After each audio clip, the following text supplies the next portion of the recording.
नवरात्रि का 7वां दिन कालरात्रि माँ की पूजा की जाती है। कालरात्रि माँ जो दुर्गा माँ का भयंकर भयंकर रूप हैं, बहुत ही विकराल रूप हैं, क्रोधित रुद्र रूप हैं। कहते हैं जब दुर्गा माँ ने शुंभ निशुंभ और रक्त बीज का नाश करना चाहा तो रक्त बीज के रक्त जो है वो बार बार गिरने से बार बार रक्त बीज दोबारा उत्पन्न हो जाता था। और जब माँ दुर्गा उस रक्त बीज का नाश नहीं कर पा रही थी तब उन्होंने अपने तेज से कालरात्रि माँ को उत्पन्न किया। तब कालरात्रि माँ ने रक्त बीज का सारा रक्त अपने अंदर ग्रहण कर लिया, पी लिया, जिससे कि रक्त बीज के शरीर का सारा रक्त खत्म होने की वजह से वह मृत्यु को प्राप्त हुआ।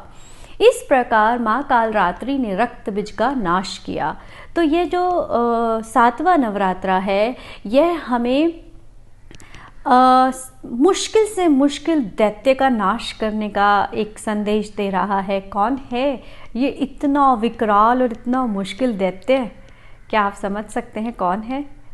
अहंकार। जी हाँ, अहंकार सबसे आखिरी दानव, सबसे आखिरी दैत्य। दुर्गा रूप में आप काम, क्रोध, लोभ, मोह इन सब को अंत कर देते हो। जैसे एक सांप सीढ़ी का खेल होता है, सारी सीढ़ियाँ ऊपर चढ़ते चढ़ते चढ़ते आप जब 99 पे पहुँचते हो और वहाँ पर एक सांप डंक मारने के लिए तैयार बैठा है और अगर वो डंक मार देता है तो आप वापस नीचे 0 से स्टार्ट करते हो। यही हाल है हमारे जीवन का भी। जीवन में जब हम एक अच्छे मार्ग पर चलने का प्रयत्न करते हैं, साधक अपनी काम क्रोध को जीतता है, दुर्गा रूप में उसकी शक्तियों से पराजित करता है इन सब दानवों को, काम, क्रोध, लोभ को, और इन सब से लड़ते लड़ते लड़ते लड़ते जब वह महाज्ञानी बन जाता है, महापंडित बन जाता है, कभी किसी बड़ा बुद्धिजीवी बन जाता है, तब भी अहंकार एक सूक्ष्म रूप में जो हम सबके अंदर है वह बैठा हुआ है। और वह दैत्य, वह दानव जब खड़ा होता है तो वो इतने सटल रूप में काम करता है कि हमें एहसास भी नहीं होने देता कि वह अहंकार हमारे कहीं ना कहीं व्यक्तित्व से छलक रहा है। और वह अहंकार ही हमें वापस उस देवत्व की स्थिति से नीचे पशुता की स्थिति पर ले आता है। इसीलिए हमने देखा है कि कई सारे लोग जब अपने आप से लड़ते लड़ते इस सफ़र को तय करते करते कहीं दूर जंगलों में भी निकल जाते हैं, माया के नाम पर ये संसार को छोड़कर कहीं और बसने चले जाते हैं, कुछ और तरीक़ों से अपने आप को एलिवेट करने लग जाते हैं। लेकिन एक वक्त पर आकर वहाँ जो अहंकार है, अंत में मैं होने की जो स्थिति है वह उस रक्त बीज की तरह है जो वापस फिर से अपना बीज फेंक कर फिर से क्रोध उत्पन्न करता है, फिर से मोह उत्पन्न करता है, फिर से लोभ उत्पन्न करता है। तो इस प्रकार ये जो अहंकार है, भगवत गीता में भी श्री कृष्ण ने इस अहंकार के बारे में जिक्र किया है, जहाँ उन्होंने बताया है कि ये सहज अहंकार, मैं होने की भावना जो है वो इतनी तीव्र गति से उस 99 के पास पहुंचने पर अग्रसर हो जाती है कि उसके अंदर क्रोध स्वाभाविक तरीके से आना शुरू हो जाता है वापस। तो हुआ ना ये रक्त बीज के समान दैत्य, जिसको सत खत्म जितना करने का प्रयत्न करो वो और अपने रक्त से और नए दानव पैदा करना शुरू कर देता है। कभी क्रोध का दानव पैदा करता है, कभी मोह का दानव पैदा करता है, कभी अपने नाम का लोभ उसका दानव पैदा करना शुरू कर देता है, और अलग अलग तरीके से हम फिर इस जाल में दोबारा फंसना शुरू हो जाते हैं। तो बहुत खतरनाक है ये रक्त बीज रूपी अहंकार का दानव। इस अहंकार के दानव को खत्म करने के लिए हमें अपने अंदर के सबसे विकराल उग्र भाव को महाकाल रात्रि के रूप में, उस महाकाली के रूप में खुद को इतना स्ट्रॉन्ग करना पड़ेगा, क्योंकि काल रात्रि ने बहुत अवेयरनेस के साथ उस रक्त बीज का सारा रक्त अपने अंदर ग्रहण किया, और जब रक्त बीज का सारा रक्त सूख गया तो वह मरा। तो इसी प्रकार इस नवरात्रे पर यही खूबसूरत संदेश है कि अगर दुर्गा बनकर आप अपने विकारों से लड़ते लड़ते लड़ते एक आखिरी स्टेज पर पहुंचे हैं तो अब आराम से मत बैठिए। अभी भी 99 पे वो सांप बैठा हुआ है, जो अहंकार बहुत ही सटल रूप में, बहुत ही सहज भाव में आपके अंदर से आएगा। वो मैं भावना कभी कभी ज्ञान का मैं हो जाता है, कभी बुद्धिमता की मैं हो जाती है। जैसे रावण में एक मैं हो गया था कि मैं तो ज्ञानियों का ज्ञानी हूँ, मैं तो पंडितों का पंडित हूँ, लेकिन अंत में तो मैं है ही नहीं।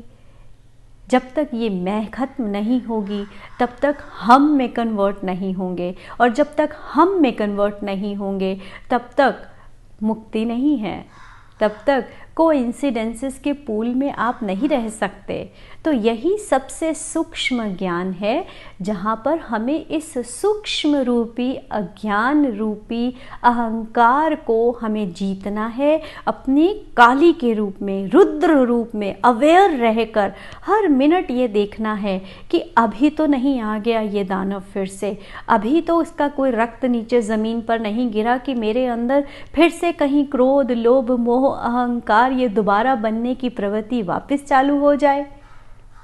इस अवेयर स्टेट से जब हम अपने सहस्त्र चक्र, अपने क्राउन चक्र पर ध्यान रखते हैं तो धीरे धीरे धीरे हम इन सब विकारों से, इस आखिरी दानव को जीत कर, उसका सारा रक्त, उसका सारा अहंकार खत्म हो जाने पर जब हम स्वयं उस मिट्टी में मिलने को तैयार हो जाते हैं, जहाँ मैं का एहसास ही नहीं रहता, जहाँ सिर्फ हम ही हम रह जाता है, सब कुछ बचता है, सिर्फ मैं ही नहीं रह जाता।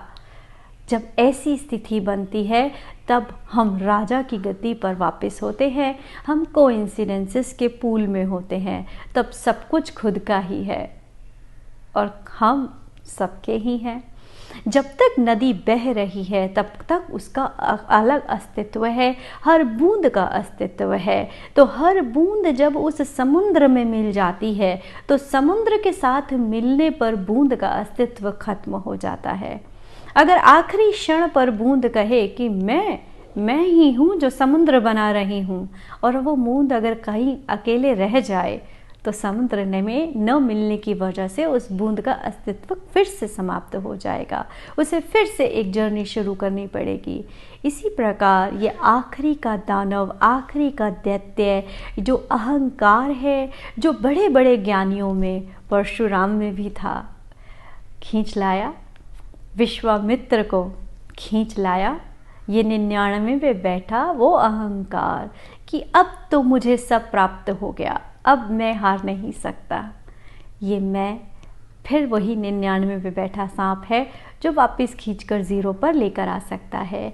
इसलिए अवेयर स्थिति से माँ कालरात्रि के दिन आज ये शपथ लेंगे कि हम अवेयर रहेंगे, सतर्क रहेंगे, और सतर्कता से अपने इन विकारों का, इन अवगुणों का, इन दैत्यों का धीरे धीरे नाश करेंगे।